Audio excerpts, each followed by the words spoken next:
This is a team that obviously is going through a little bit of a crisis because now they're being held to a certain standard that they weren't a year ago, right? A year ago, there was the certain aspect of like they should get it done from a talent perspective, given that they bring in Stewie, you bring in John Claude Jones, you add it to Sabrina Ionescu, and you look at the situation around them and you have to ask yourself, was this a bit of a panic button move held around the fact that now this team is being put in a different conversation than it was before, right? Once upon a time, this was just the team that felt like they were kind of slow building past Sabrina Ionescu, and the question was just kind of, whether or not they could put a winning environment around her. It's slowly but surely, or quickly, I guess you could actually say, because it only took about a 2-year turnaround for Yeah. her to be in a position to win a championship, and then it became every season is its own version of championship or bust, right? And last season, we saw a ton of firings. Dallas, Washington got rid of their coach. Dallas got rid of their coach. It was like, I mean, there was an absolute coaching carousel that kicked Yeah. off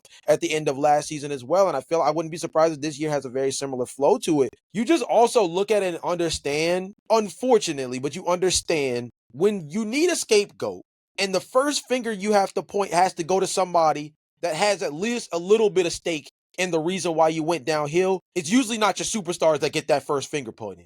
It's It's gonna be the usually the coach. coach. Yes. And that's what happened here. Obviously, she brought him a championship, right? There's no taking that away from Sandy. Honestly, at some point, I want her to be the Toronto Temple first head coach. So hopefully, she's able to come over here to Toronto. So that'd be Oh great. man, big plot. And this is like the Aaliyah Edwards thing all over again. Hey man, look, we're a year away, man. We're almost there. If we get her as our first coach, that's a good place to start.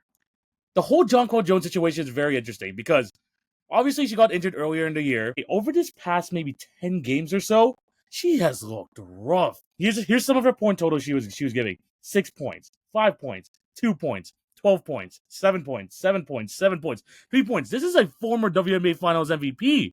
Yeah. This is last year's Finals MVP. And the fact that the defense of the Liberty did not significantly improve with John Claude Jones back on the court. She definitely wasn't moving as fast. And if you watch Game 3 versus the Phoenix Mercury, she was being a more detriment to her team than actually helping out her team for the most part because she was fouling like crazy, one foul away from being fouled out, and she had to miss a lot of that fourth quarter, 1 for 10 from the field as well. It's a fair question to ask. As someone who just turned 31 years old this year, is she a bit past her prime?